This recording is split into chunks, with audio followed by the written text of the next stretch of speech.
Welcome everybody. We're here doing sum two variable frequency tables, and as you can tell, this is a survey done on fruits. So we are looking at selected fruits. These are just fruits that students liked and chosen in the lunch line. And we have girls and boys, and we have apples, bananas, and oranges. So as you can see, we have all those numbers. That's just like your basic information from your data table, and then we're going to do a relative frequency. So we're going to talk about what the difference between all of these are. So as you can see, the first column is done for apple. So the question is, where do we get those percentages? So I basically did this over here just so you could see the information. So what we did was we took the numbers that we were given in these categories, so 16, 25, and 41, and those were used as our numerators in all three of these problems.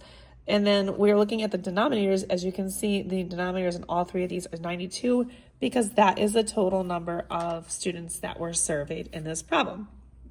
So each of these numbers is going to be done the same way. We are doing percentages. So once we take that numerator of these numbers that are all listed in this table right here, we're dividing each of those numbers by 92 as I've shown right here.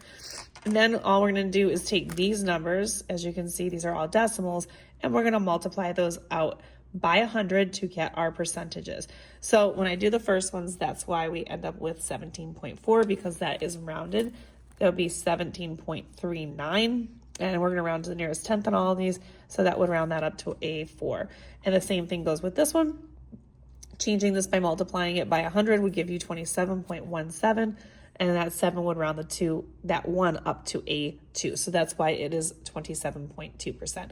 And then that last one is 44.6. So all we're going to keep doing is just, I'm not going to write all that out, but we're just going to continue to do those calculations. So for bananas, we're going to do 10 divided by 92. We get that as a decimal here. You can actually just change it by multiplying it by 100 like I just did here, or you could just move it in your head and get your answer. So in this case, we're going to go with 10.9 for that percentage right there. And then we're going to move on to our next one, which is 13. Now, anything that is already done with that same number is going to be the same thing. So we do have a repeat right here at the 14s. So we'll only have to do that calculation once. Then we're going to go to 13. We're going to divide that by 92, get that, times it by 100, and we get 14.1. So we're going to leave that as 14.1% because that 3 is not going to change that answer at all.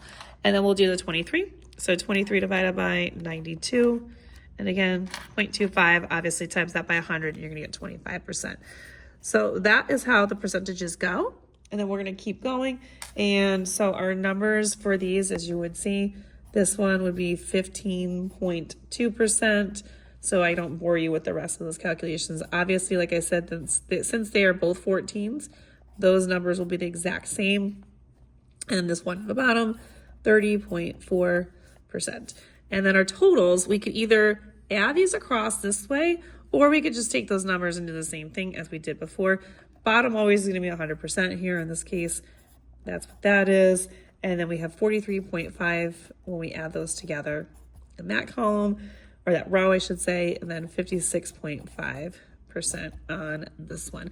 So that's like basic calculations. I'm going to do a part 2 with this next portion so you can see what we're going to do with the joint frequencies versus the marginals.